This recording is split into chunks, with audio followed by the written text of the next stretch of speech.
Pronto. Agora a gente começou a gravação. Essa é a segunda aula do módulo 4, que é Teoria do Conhecimento. E como vocês já estão sabendo, Teoria do Conhecimento é um dos temas que mais cai na história da filosofia, na prova de filosofia. E o motivo é simples, né? A teoria do conhecimento, ela basicamente perpassa toda a história da filosofia desde os pré-socráticos, né? Porque o tema do conhecimento ele é relativo com alguns problemas metafísicos. Então, a gente precisa entender o tema do conhecimento lida com uma pergunta fundamental que é o que é realidade? O que é que a gente chama de realidade? E o conhecimento lida com qual acesso a gente pode ter a essa realidade. Se é total, se é parcial, como é que funciona esse acesso a essa realidade. Se essa realidade realmente depende do conhecimento, independe do conhecimento, são várias dúvidas, vários problemas, e existem várias vertentes filosóficas para tratar disso, né? Como vocês também devem saber, esse problema, literalmente, como teoria do conhecimento, como corrente, chamada de epistemologia, ela só inicia com Descartes, na modernidade. Só que as bases para a teoria do conhecimento estão na filosofia grega, né? Porque grande parte dos conceitos e das abordagens que vão ser tratadas sobre teoria do conhecimento está lá em Sócrates, está lá principalmente Platão e Aristóteles. Aristóteles foi um cara que arrumou a casa muito bem, deixou tudo mais organizado e levantou outros problemas que para a gente tratar que perduram até hoje. Então a gente vai dar uma olhada de como Platão e Aristóteles tratam. O de Platão vocês têm uma boa familiaridade, o de Aristóteles eu resolvi fazer mais amplo, inclusive do que eu tratei em aula já esse ano, para poder ter uma visão maior do que o que Aristóteles realmente trata. Se vocês forem catalogar geralmente em livros, o trecho que Aristóteles fala sobre conhecimento no livro de filosofia geralmente se reduz ao que chamam de teoria das quatro causas. Só que a influência de Aristóteles é muito maior do que isso, inclusive não tem como abordar tudo, porque ainda tem um trecho sobre o que a gente poderia chamar de linguagem, problemas sobre linguagem, mas há um trecho que influencia o que a gente vai chamar de teoria do conhecimento propriamente dito, que vai para além dessa teoria das quatro causas. Então, a gente vai abordar isso de uma forma mais sistemática agora. Vou colocar em tela cheia para a gente começar a ver isso de uma forma mais ampla, né? Para quem já assistiu a aula 1, vai ver que Platão é o cara que é o discípulo de Sócrates, né? Sócrates é aquele velho complicado, que saia fazendo perguntas para todo mundo, perambulando pela Grécia, entendia que a filosofia era ao vivo, por isso que ele nunca escreveu nada, e há essa controvérsia. Muita gente chegou a levantar, inclusive, a hipótese dele nunca ter existido, tal como Jesus Cristo, né? Existe a hipótese dele nunca ter existido enquanto pessoa histórica, né? Só como relatos, uma mistura de personagens. Mas Sócrates ele tem dois relatos fortes que provam sua existência. Um é justamente Platão, que catalogou muita coisa do que ele fez, e o outro é um general chamado Xenofonte, se eu não me engano, que escreveu algumas coisas sobre Sócrates também, e ainda tem um dramaturgo que escreveu uma obra chamada As Nuvens, no qual Sócrates é um cara, um filósofo e faz uma caricatura do filósofo, que delira bastante, fala muita besteira, e está lá nesse livro, né, nessa obra. Então, Platão ele vai herdar essa ideia da dialética socrática, só que ele vai trazer para dentro do texto, dentro do argumento. Qual era a diferença, né? Enquanto Sócrates, a dialética é ao vivo, é uma pessoa que tem uma tese, outra pessoa que tem outra tese, outra ideia, e agora eles vão discutir para tentar chegar a uma espécie de ponto comum, uma depuração do problema, né? E como é que Sócrates fazia isso? Sócrates fazia essa depuração através de definições, né? E as definições têm a ver com perguntas específicas. Ou seja, se a gente está falando sobre o que é justiça, a pergunta o que é justiça pergunta justamente sobre essa definição de justiça. O que é que eu digo que justiça é?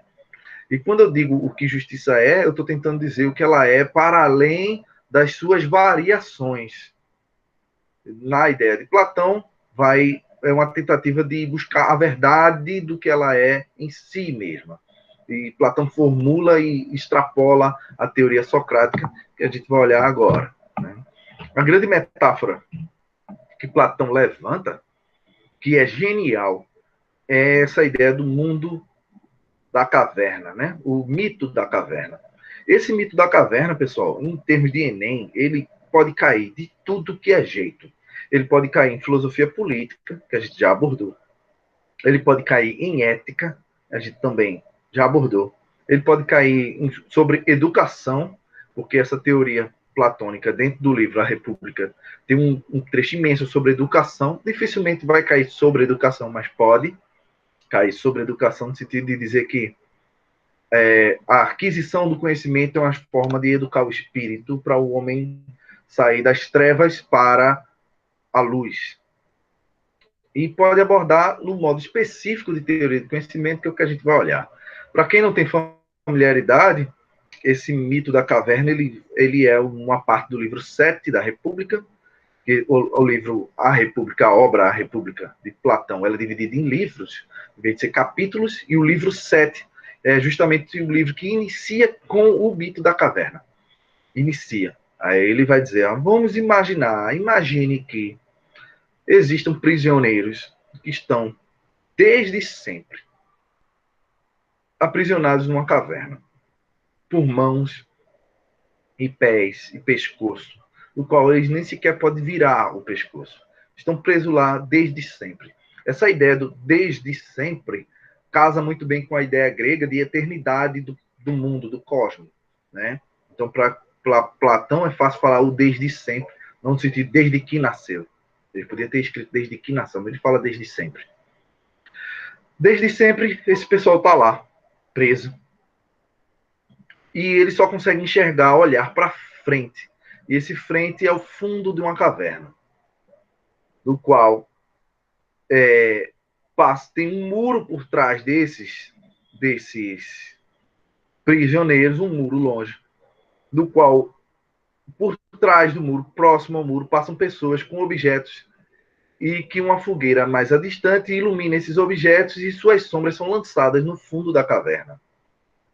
Aí Platão vai dizer que esses prisioneiros, com o tempo, por exemplo, já conseguiriam dizer, inclusive, qual é a ordem das figuras que passariam lá. Então já teriam um certo expertise, um conhecimento acerca das sombras. Eles já saberiam qual é a ordem das sombras, como é que aquelas figuras das sombras se apresentam e sua ordenação. Eles teriam um conhecimento, uma familiaridade com essas sombras. Aí é o ponto que ele diz, imagine que, agora, um dos prisioneiros se liberte e comece a caminhar para a saída da caverna. Primeiro ele vai sentir dores, né? Porque ele nunca usou o próprio corpo, vai doer, inclusive andar. Vai caminhar ou se locomover, vai ser muito doloroso. E quando ele vai começar a caminhar, ele vai sentir incômodos, dores, até que ele finalmente consiga sair dessa caverna. Quando ele sair da caverna, a passagem das sombras para a luz, ele não vai enxergar nada do início. Nada. Somente com o tempo, Platão diz, quando anoitece. É que à noite, olhando para o reflexo das coisas no espelho das águas, né? Olhando para a água, ele consegue enxergar um pouco do que as coisas são à noite, ainda no escuro. Né? Como o reflexo das coisas aparece, depois ele vai conseguir enxergar um pouco das coisas à noite, e somente depois de um tempo ele vai conseguir enxergar as coisas como são de dia, no dia propriamente dito. E ele vai perceber, lógico, que os objetos que ele enxergava no fundo da caverna eram apenas projeções. E somente depois de um bom tempo ele vai conseguir olhar para o próprio Sol e perceber que o Sol é a verdadeira fonte que ilumina todas as coisas e que dá inteligibilidade para as coisas, ou seja, é só possível ver as coisas só existem no sentido de que o sol é o que nutre e faz com que cresça as árvores, cresça, os animais vivem através dessa mudança solar também. O sol é a fonte de todas as coisas no final. Ou seja, dentro dessa metáfora de Platão, o prisioneiro ele vai se libertar inicialmente dessas correntes. O que, que são as correntes? Os que são as correntes dentro da interpretação platônica são os sentidos, né? Os sentidos nos aprisionam a olhar apenas as sombras do objeto. E quando a gente solta disso, a gente consegue caminhar para fora gradualmente. É um processo doloroso, ou seja, adquirir conhecimento, se educar, é um processo doloroso, muito doloroso. Até que finalmente a gente consiga conceber como é que as coisas são em si mesmas, para poder entender como é que o conhecimento funciona. E ainda há uma continuidade nessa metáfora de Platão, que é que o prisioneiro volta, né? E quando ele volta, ele saindo da claridade para a escuridão, ele não vai conseguir enxergar nada novamente. Vai estar tudo muito escuro. Os prisioneiros que estão lá, que ele vai tentar conversar com ele, vai dizer que ele estragou a vista dele e agora ele não sabe mais de nada, está falando besteira. E se ele tentar libertar esses prisioneiros, vão tentar matá-lo, né? Porque a ideia de Platão é que o cara que se solta, que é uma espécie de filósofo, talvez como o marco principal Sócrates, que se libertou dos sentidos e enxergou como as coisas são em si mesmo, tentou voltar, alertar os outros e foi morto. Ou seja, a metáfora da caverna é multifuncional, né?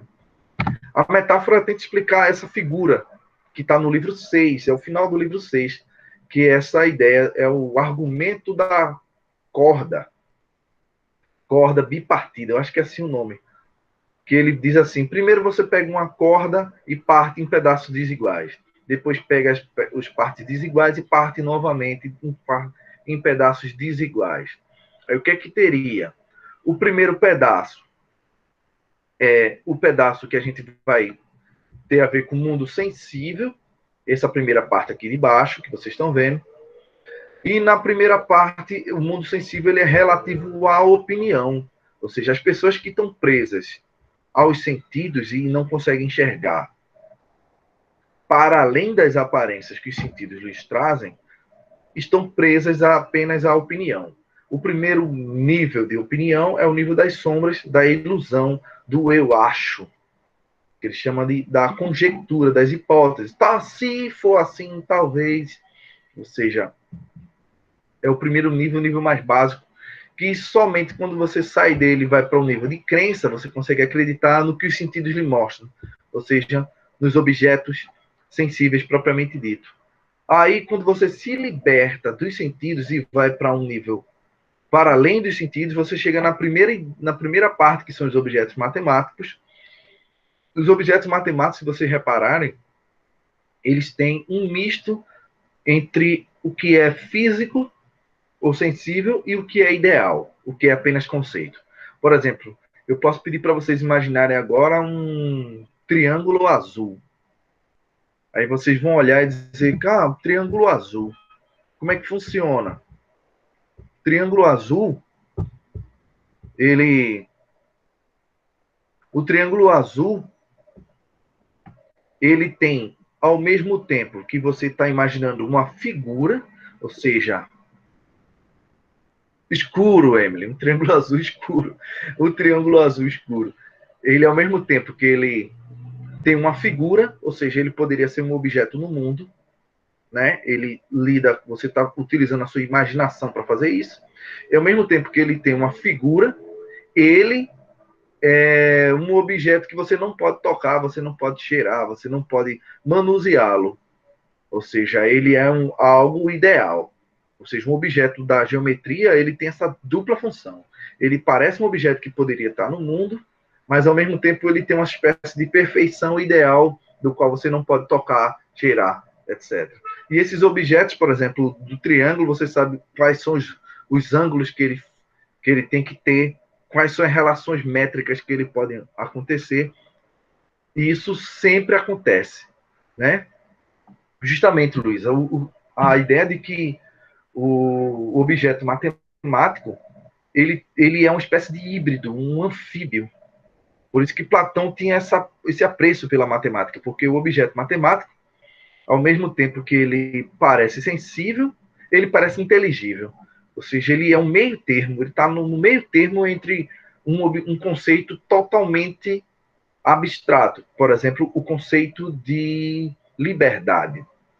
O conceito de liberdade ou de justiça, como Platão mais gosta de tratar, né? O conceito de belo, ele aparece nas coisas, mas ele não se confunde com as coisas. A beleza está nas coisas, mas ele não é as coisas. Ele está para além. Então, o último nível é o nível das ideias, que você só alcança através da dialética, ou seja, através daquele processo de depuração, de definições de objetos. Ou seja, quando você quer tentar alcançar o conceito de justiça, você precisa tentar definir o que é justiça, tirar as partes que não são necessárias para chegar àquele núcleo duro que é o miolinho propriamente dito do que é justiça. E isso é o conceito da ideia, é a ideia de justiça. Para Platão, como vocês já devem ter ouvido e já sabem, esse mundo inteligível desses objetos matemáticos e dessas ideias, eles não estão aqui nesse mundo que vocês estão vendo, tocando e cheirando. Esse mundo é um mundo à parte. E cada ideia só há uma dela, né? Só há um triângulo, um círculo, uma ideia de justiça que pode se transmutar no mundo sensível em vários triângulos, várias manifestações da justiça. Ou seja, a ideia é uma espécie de matriz na qual você pode reproduzi-la indefinidamente no mundo sensível. Aí, enquanto as ideias e objetos matemáticos têm essa espécie de perfeição, porque eles não estão no tempo, eles não se corrompem, que é o termo grego, né? Para dizer que se deterioram, eles não se deterioram no tempo. O mundo sensível, os objetos, sim, são deterioráveis.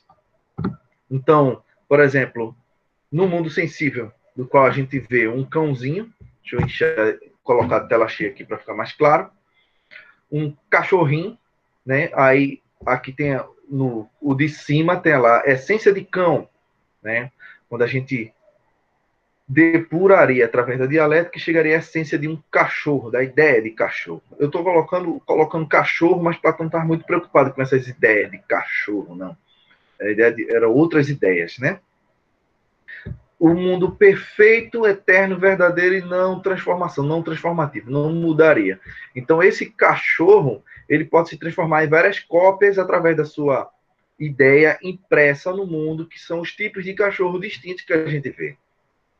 Todos os cachorros que existem, eles tiveram que se, uma espécie de materializar, e por isso eles são corruptíveis, eles vão se acabar, eles são distintos até por isso, em número, em local, em posição. Ou seja, cada cão que tem a ideia de cachorro, que ele representa, participa, para ser mais preciso na linguagem de Platão, participa da ideia de cachorro, ele tem algo em comum, né? E é isso que Platão vai falar sobre o conceito. Acho que deve ter ficado claro nessa abordagem de Platão. O que é que Platão fez, né? Como é que funcionou mais ou menos essa ideia? Porque ele chegou nessa ideia, nessa concepção de mundo das ideias. Foi olhando os objetos do mundo e vendo que algumas coisas têm semelhanças, apesar de serem diferentes. A gente vê um bocado de cachorrinho. É tudo cachorro. Mas é tudo diferente, mas tem algo igual. Como é que algo é diferente e é igual ao mesmo tempo? Aí Platão vai dizer: o que é que tem de igual neles é a ideia, que eles participam dessa ideia de cachorro, e o que é que tem diferente neles é justamente porque eles encarnaram nesse mundo sensível e agora eles têm suas individualidades, né? Mas a ideia não morre. Eu gosto de dizer que o Platão, é engraçado como a história da filosofia é fantástica, né? No sentido de que, aí, por exemplo, Platão foi um cara muito venerado durante o começo da Idade Média e depois mudou para Aristóteles. E dá para dizer assim que Aristóteles passou um bom tempo sendo venerado, depois voltou para Platão. Depois ficou uma rixa entre Platão e Aristóteles, entre racionalistas e empiristas, que eram basicamente platônicos e aristotélicos. Depois uma boa parte voltou para Platão, outra parte para Aristóteles. E hoje a gente pode ver que Platão, em certo sentido, tem uma... Ele provou que as ideias dele não eram simplesmente absurdas por causa da informática, né? O que é um programa de computador? O que é um objeto virtual? Um objeto virtual é algo que parece com essa ideia matemática que ele fala, é algo que parece uma representação do que é sensível, ao mesmo tempo ela é inteligível, porque um objeto virtual pode ser reproduzido indefinidamente através de um código. Ou seja, Platão ele já estava falando disso há muito tempo e a gente não tinha percebido. De como o mundo das ideias é uma espécie de matriz, um código-fonte, do qual tudo pode ser reproduzido indefinidamente. Platão estava extremamente à frente do seu tempo, quando a gente pensa direitinho, né? Então, o cara que não gostou muito dessa teoria foi justamente seu discípulo Aristóteles. Aristóteles foi estudar com Platão com 18 anos, se não me engano, passou 20 anos estudando com Platão. 20 anos sendo aluno de Platão. Só que, segundo rezam os críticos, né, os historiadores da filosofia, desde esse tempo, que a influência de Aristóteles já existia em Platão. Aristóteles começou a cutucar as ideias de Platão, mostrando seus pontos fracos. Desde aquele tempo. Então, diz que algumas obras antigas de Platão, quando eles já estão velhos, Platão já está velho, já é a crítica de Aristóteles. Não é simplesmente Platão reformulou suas ideias, mas Aristóteles foi lá e disse, ó, resolva isso, está errado aqui, está errado aqui, está errado aqui, e Platão passou um tempão tentando se reformular. E são livros muito difíceis de ler, inclusive, né? Não é aconselhado a ler, qualquer pessoa tentar ler, porque não entende, de fato. Se não estiver acostumado com o percurso da obra de Platão, não pega, porque é difícil, muito difícil. Aristóteles, né, estudou, foi um grande crítico disso, porque ele estava simplesmente voltado, grande parte do intuito dele era estudar o mundo natural. Aristóteles, ele teve um desenvolvimento muito interessante da filosofia dele, por questões também práticas e questões que eu posso dizer assim, sociais, né? Porque o pai de Aristóteles foi médico do pai de Alexandre o Grande, de Filipe. O pai de Aristóteles era um médico da Macedônia, era o médico de Filipe.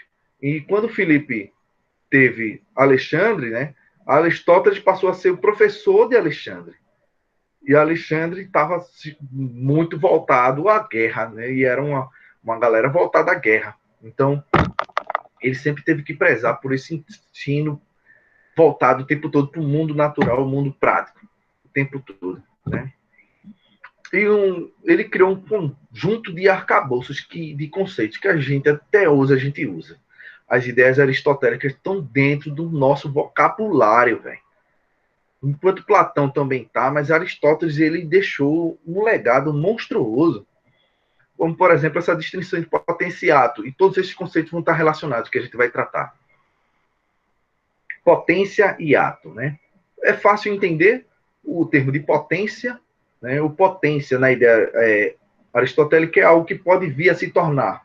Ele pode se tornar alguma coisa. E a ideia de ato tem a ver com atual, algo que já acontece, o efetivo, o que já está pronto, é o ato. Enquanto o outro é potência, no sentido de potencial. Quer dizer, no exemplo aí, na imagem, né? Uma semente, ela é uma semente em ato. Né? Ela já é uma semente. Só que enquanto potência, ela é uma árvore em potencial. Ela é uma árvore em potência, segundo o vocabulário de Aristóteles. Uma semente é uma árvore em potência. E uma árvore, ela é uma árvore em ato, mas em potência, o que é que ela é? Ela é em potência uma árvore que vai dar frutos, ela é em potência uma mesa, ela é em potência uma árvore, uma casa, perdão. Então, algo sempre é ato e potência ao mesmo tempo. Ele é ato enquanto já consumado alguma coisa, e ele é uma potência para se tornar outra coisa. E como é que se dá essa passagem entre ato e potenciato? O que é que desenvolve nesse meio do caminho? Segundo Aristóteles, todas as coisas que existem, que a gente está vendo, as árvorezinhas, os cachorrinhos, os gatinhos, nós, né? Todos eles são substância. Todos nós somos substância. O que é substância? É justamente essa coisa individualizada, esse sujeito, essa coisa que está aí no mundo. É uma substância. Segundo Aristóteles, toda substância é formada de matéria e forma. Matéria e forma, matéria e forma. Toda substância é formada de matéria e forma. A matéria é justamente esse elemento que deixa a coisa individual, e a forma é o que dá as características. Acho que dá as características da coisa. Ou seja, uma forma vai lá, gruda na matéria e lhe dá uma espécie de características individuais. Isso é bem tranquilo de entender, eu acho, né? Ou seja, uma substância é justamente uma forma que deu um jeito na matéria, né? A forma em grego é morfê, e o termo que Aristóteles usa para matéria é rilê, né? Que vai dar o nome disso é ilemorfismo, em termo técnico, que ele chama, né? Quando algo se junta com matéria e forma. Aí, o que é que serve para isso? Para que serve, né? Aristóteles vai dizer, uma substância é algo formado de matéria e forma, e existem dois tipos de substância, basicamente.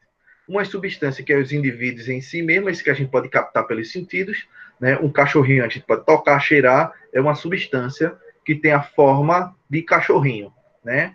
Com a matéria dele grudada nele, ou seja, toda substância só pode existir enquanto matéria e forma. Ou seja, esses que a gente pode tocar, cheirar, é tudo substância primeira. E a substância segunda é as espécies e os gêneros. Por exemplo, quando você toca um cachorrinho, você vê um cachorrinho, né? Ele, o gênero dele, deixa eu falar do homem que é mais fácil, né? Quando a gente está falando do Sócrates, então olha Sócrates, então ele é a substância primeira, esse cara que a gente está tocando e vendo, né? Qual é a espécie dele? A espécie dele é ser homem, né? E o gênero dele é um animal. Que é sempre espécie e gênero mais acima. Ou seja, a gente está vendo a substância primeira, a gente está vendo um objeto que a gente pode tocar, cheirar, só que tem algo mais abstrato que ele, que é justamente a espécie, que é onde todos os homens participam, todos os indivíduos, a gente chama de homem. Então, essa é a espécie. E os homens participam de algo muito mais amplo, que é, por exemplo, ser animal. E tem um outro gênero que pode ser mais amplo ainda, por exemplo, ser vivo.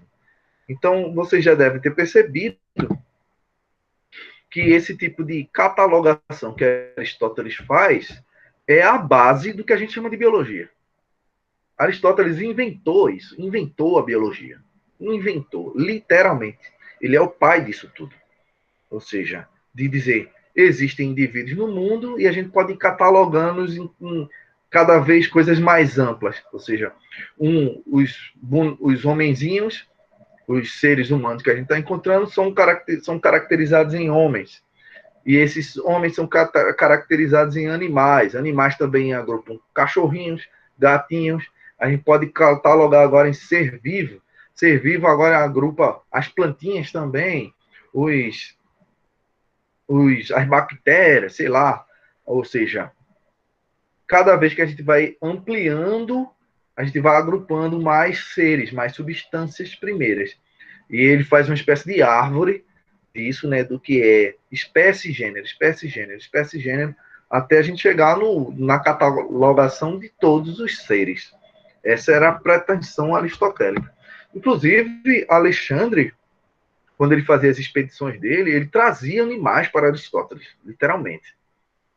Se vocês olharem no filme Alexandre, tem uma cena engraçada, o filme Alexandre Grande, que é com Orlando Bloom, eu acho, e com outro cara, não lembro qual é o nome daquele cara, esqueci o nome dele. Se vocês olharem, tem uma cena engraçada quando eles chegam à Índia, que eles veem um macaco. Quando eles veem um macaco, eles dizem que é um homenzinho peludo. Eles não entendem que não é um homem. Eles não entenderam que não era um homem. Dizendo uns homenzinhos peludos, aí vai lá e aprisiona e manda para Aristóteles. Manda para Aristóteles ver que danado é isso aí. Chega a ser bizarro, né? Mas Aristóteles era o grande colecionador dessas coisas. Era os presentes que Alexandre mandava para ele, era isso. Era mandar coisas que Aristóteles nunca tinha visto. Ele tentar entender. Aristóteles tentava catalogar. Ele juntou muita coisa. Segundo diz, ele tinha plantas, tinha animais, ele tinha muito, fez um trabalho imenso. A minha dúvida era saber se ele dormia. Porque eu não consigo conceber um cara desse dormindo. Não consigo, de jeito nenhum. Eu acho que ele não dormia. Então, vamos dar uma olhada agora na continuação, que é justamente o outro par de conceitos, que tudo isso daí vai estar amarrado daqui a pouco, vai ficar tudo bem mais claro.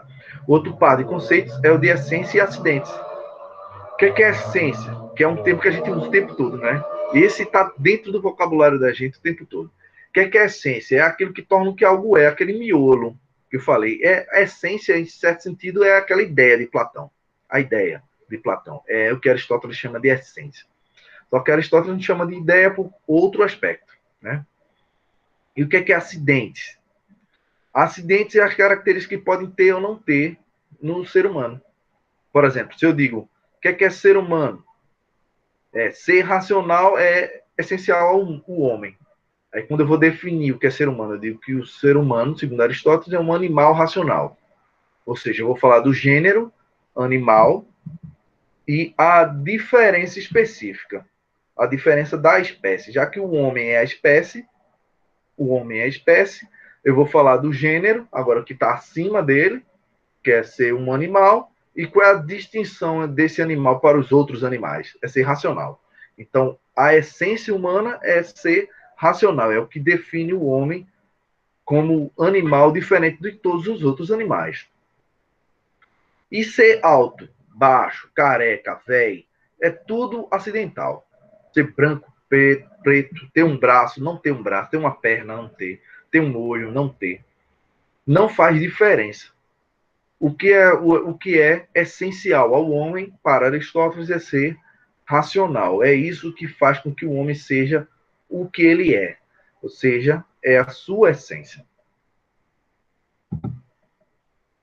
Aí eu já falei do que é a definição do homem, que é justamente o gênero mais a diferença específica, para a gente dizer o que é essência. Né? Então, o homem é um animal racional, justamente porque o homem é a espécie, o gênero é animal e racional é a diferença específica, a diferença da espécie, que torna o homem homem. Ou seja, Aristóteles criou um meio muito mais prático de fazer definições das coisas, diferente do que Platão tinha conseguido. Ele, com uma fórmula mágica, que dá para dizer assim, que é tentar entender o que é o miolinho da coisa. O miolinho da coisa é falar do gênero dela e da diferença que define essa coisa. E agora eu sei qual é a essência. Aristóteles criou um meio de que a gente criar definições. Entenderam? Isso aí é fantástico. Para meu visto é fantástico. Porque Aristóteles ele criou uma fórmula para a gente não brigar mais entre si com essa tentativa de dizer o que é algo. O que é algo? É dizer o gênero e a diferença específica desse algo. Aí você define ele. Chega à sua definição. Aí, vamos lá, voltando. Aí, quais são as correlações que a gente pode ter, né? Enquanto a matéria, ela tem a ver com o potencial, porque é algo que muda, ela tem a ver também com os acidentes. Então, os acidentes aderem, juntam-se à parte da matéria, a parte que muda, né? Enquanto a forma tem a ver com o que é atual e tem a ver com a essência. Uma substância é o tempo todo matéria e forma, e a forma é justamente onde a essência se encontra. É algo que define, que dá a característica generalizante de algo. E o que dá algo específico é justamente a matéria. É a parte que dá a individualidade de uma substância qualquer. Então, substância é sempre matéria e forma, Enquanto matéria tem a ver com potencial e com acidental, a forma tem a ver com o atual e com o essencial. Aí sim a gente vai entrar agora, depois dessa confusão toda, a gente vai entrar no conceito aristotélico da ideia das quatro causas. Aristóteles diz bem claro na metafísica que qual é a função do filósofo e qual é a função da filosofia. É conhecer as causas, é conhecer o porquê. É conhecer o porquê algo é do jeito que é. Para Aristóteles, o que é como é que faz algo? Como é que algo se torna o que é? Existe uma coisa que a gente pode chamar de causa eficiente, que vai dar forma a uma matéria de acordo com alguma finalidade. Ou seja, são quatro causas distintas. Uma causa eficiente, que vai imprimir uma ação a uma forma, que vai lhe dar uma figura, uma configuração, a uma matéria, e isso vai dar algum propósito a essa coisa, né? No caso, por exemplo, dos objetos que a gente cria, como cadeiras, mesas, etc., existe uma causa eficiente, como, por exemplo, o pedreiro vai pegar, articular uma planta, né, um plano, que é a causa formal, a uma matéria, e vai dar uma finalidade e vai fazer uma casa. Qual é a casa? A casa é um conjunto de tijolos, cimento, etc., no qual alguém precisou imprimir uma espécie de ideia nessa matéria com a finalidade que é morar dentro dela, morar nela. Né? Aí, o que é que isso tem a ver com o mundo natural? Se a gente for olhar, o que é que Aristóteles está falando? Que existe uma espécie de causa, que a gente poderia chamar talvez de transcendente, né? Para muitos seria Deus, que vai imprimir as essências, as ideias, as formas no mundo, esse mundo material, de acordo com a finalidade. Ou seja, todas as coisas no mundo, dentro da lógica aristotélica, têm uma finalidade de existir. Todas as coisas naturais recebem uma espécie de essência que vai ser atualizada com o tempo. Ou seja, todo mundo nasce, um ser humaninho, por exemplo, nasce, ele não é muita coisa assim que ele nasce, mas ele já nasce com a forma humana. Então ele pode desenvolver essa essência com o tempo. Ele passa de potência para ato. Ele passa de uma criança em ato para ser um adulto em ato. Ele é um potencial adulto quando ele é uma criança. Então ele vai desenvolver justamente sua essência ao longo do tempo, que é se tornar um ser racional. Ou seja, a criancinha, quando nasce, com o tempo vai desenvolvendo a sua racionalidade, que é o que torna ela o ser humano que ela vai ser. Tá claro isso? É muito palavreado, né, não? Tá claro? Sim, ô professor, Oi. sobre essa coisa de uma substância sempre ser ato e potência, não teria uma potência assim máxima, não? Tipo, uma coisa quando chega naquela etapa não pode mais se transformar em nada, sei lá. Uma potência máxima, Aristóteles, acho que ele não chamaria de potência máxima, mas no sentido regressor, regredindo, que é justamente o argumento de Tomás de Aquino, que a gente vai ver. No sentido assim, toda coisa tem uma potência e um ato, né? Aí quando a gente sai voltando das causas, a gente vai voltando às causas, todas as causas, vai chegar num elemento que é a causa de todas as causas.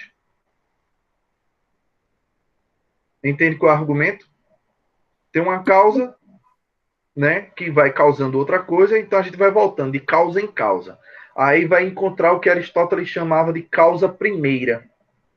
Essa causa primeira, Aristóteles não usa o termo Deus, mas Tomás de Aquino vai dizer que, pela lógica, é Deus. Aristóteles não usa o termo Deus porque Aristóteles não é um cristão. Ele não usa ele diz que existe de alguma forma uma causa metafísica que é a primeira causa de todas as coisas. Ou seja, ela é ato puro. Ela é ato puro, não potência pura.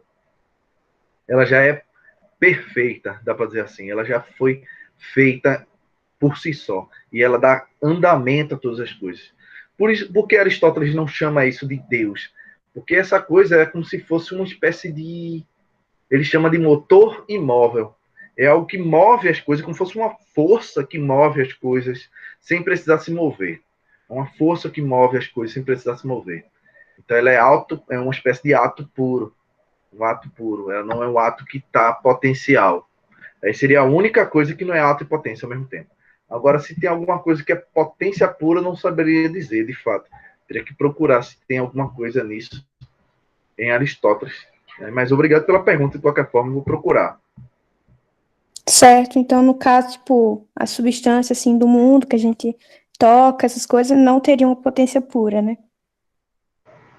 Não, não, pura não. Todas essas coisas elas já nascem sendo algo, mas ela é potencialmente outra coisa.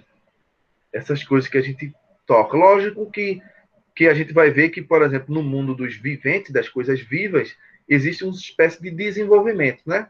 Uma pedra não se desenvolve, né? Uma pedra sempre esteve do jeito que ela é. Ela pode mudar de aparência, porque a gente pode quebrar, utilizar a pedra para ela virar uma parte de uma casa.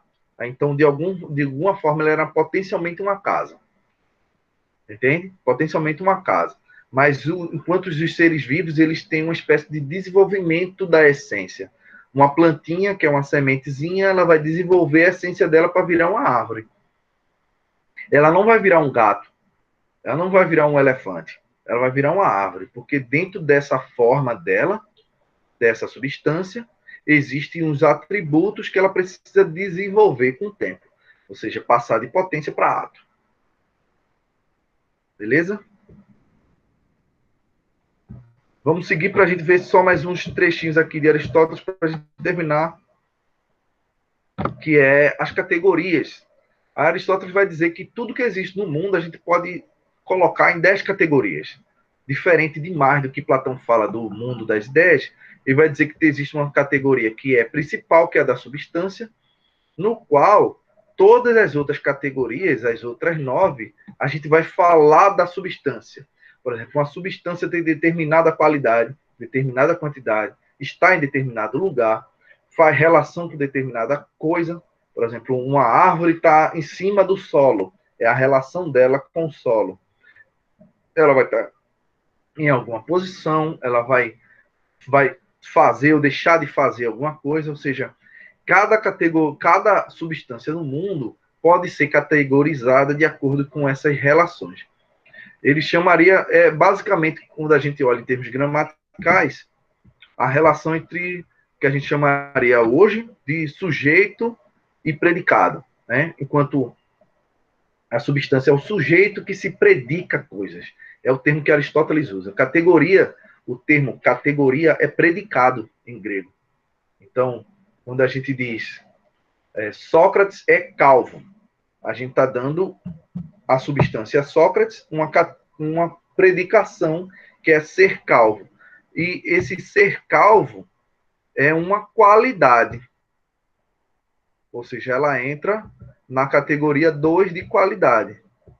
Ou seja, cada predicação que a gente diz, a gente pode categorizar essa predicação em algo mais geral, em algo mais amplo. Aí Aristóteles inventou justamente um modo de a gente entender como cada substância se relaciona com as outras substâncias no mundo e como é que elas funcionam. Aí, para que serve isso? Dentro da lógica aristotélica, né? Isso aí, em termos de categoria, a gente está falando de metafísica pura. Ele está tentando dizer que cada coisa que existe no mundo, a gente pode entendê-la em determinados modos. Aí ele vai tratar do que a gente, num livro chamado, traduzido para o latim como De Anima, ou sobre a alma, Aristóteles vai fazer uma categorização sobre o que é a alma. Ele vai mudar um pouco do que Platão falou. Platão tinha uma teoria sobre a alma também. Só que Aristóteles vai naturalizar, dá para dizer assim, a teoria platônica. Ele vai dizer que existem 3 tipos de alma. E só o ser humano atinge a última. existe uma primeira alma, que é a alma vegetativa, que é a alma dos animais, perdão, dos vegetais, que é a alma que serve literalmente para se nutrir. Que se nutrir. Essa alma vegetativa é a alma que serve para reprodução, para nutrição, é algo que faz com que a coisa cresça, né? E alma, e essa ideia de alma, quer dizer anima, aquilo que anima, que dá movimento, que dá moção, que dá vida. Então a ideia de alma não é simplesmente nesse sentido que a gente concebe cristão e da cultura ocidental como algo, como se fosse um fantasma. Ele não está falando disso. Ele está falando daquilo que anima, que dá vida. Então, a primeira parte é a alma vegetativa, como aquilo que dá vida, no sentido de fazer crescer. Mas só depois os animais têm o tipo de alma sensitiva, que é capaz de perceber. Ou seja, os animais, segundo a análise de Aristóteles, era capaz de procurar os alimentos nos cantos, ir atrás das suas tentativas de saciar suas necessidades, né? Ou seja, ele vai tentar fazer com que a alma vegetativa seja mais eficaz, dá para dizer assim, através dessa alma que sente, que percebe coisas, que percebe as mudanças no mundo. E só os seres humanos são capazes de chegar ao último tipo de alma, que é a alma que agrega justamente o pensamento, as funções de percepção e de intelecto. Ou seja, só os seres humanos pensam. E para que ele vai falar isso, né? Porque o ser humano tem os dois tipos de alma antes, né? A alma vegetativa e a alma sensitiva. Então, os seres humanos também recebem sensações, que quando a gente recebe uma sensação, é a forma do objeto que está tocando na gente, não a matéria propriamente dita, mas a forma. A gente retém essa forma nas memórias e através da experiência, da repetição da experiência, das formas, a gente consegue chegar a um juízo geral. Por exemplo, a gente entra em contato com um cachorrinho quando a gente é criança. A gente entra em contato com outro cachorrinho. Essas sensações vão se retendo na memória através dessas experiências. A gente vai cachorrinho, vários cachorrinhos, até a gente chegar a uma ideia geral de isso é um cachorro. Ou seja, a gente compreendeu que apesar das diferenças, existe uma forma que é única entre aqueles objetos todos, aquelas substâncias todas, que é justamente os cachorrinhos. E só no final que a gente consegue produzir conhecimento com isso tudo. Ou seja, Aristóteles vai dizer que o conhecimento da gente, em termos técnicos, práticos, ele vai dizer que nada está no intelecto que não tenha passado pelos sentidos. Ou seja, diferente de Platão, que ele achava que a alma pura poderia compreender o mundo como ele é em si mesmo, porque dentro daquela lógica, eu não falei, mas dentro daquela lógica de Platão, a alma ela já vem com todo o conhecimento que ela já carrega. Só que quando ela sai do mundo das ideias e encarna no mundo sensível, ela esquece tudo. E o contato da experiência, a dialética, o debate, a apuração das ideias, ajudaria a relembrar. Ou seja, para Platão, conhecer é relembrar. Você não aprende nada novo, você relembra as ideias que você tinha aprendido no mundo das ideias quando você era uma espécie de alma pura. Para Aristóteles, isso aí não existe, isso é uma ficção de Platão. O que existe é uma substância, que é o homem que entra em contato com outras substâncias no mundo e vai retendo aprendizado até formar conceitos, formar o que a gente chamaria de conceitos e conhecimento, a partir da coligação desses conceitos. Ou seja, Aristóteles é bem mais modernizado em termos de teoria e conhecimento do que Platão. Né? Aristóteles vai falar do conhecimento enquanto coisas que a gente toca, que a gente pode ver, cheirar, ouvir. Aristóteles estava preocupado justamente com esse mundo natural. Por isso que, por exemplo, tem uma questão que caiu no Enem, que era aquele quadro famoso de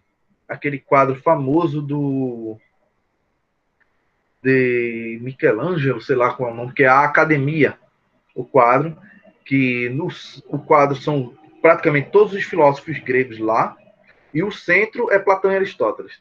Aí no centro Platão está com, se eu não me engano, com o Timeu, que é um dos livros mais difíceis que ele tem. Ele está apontando para cima, como se estivesse apontando para as ideias.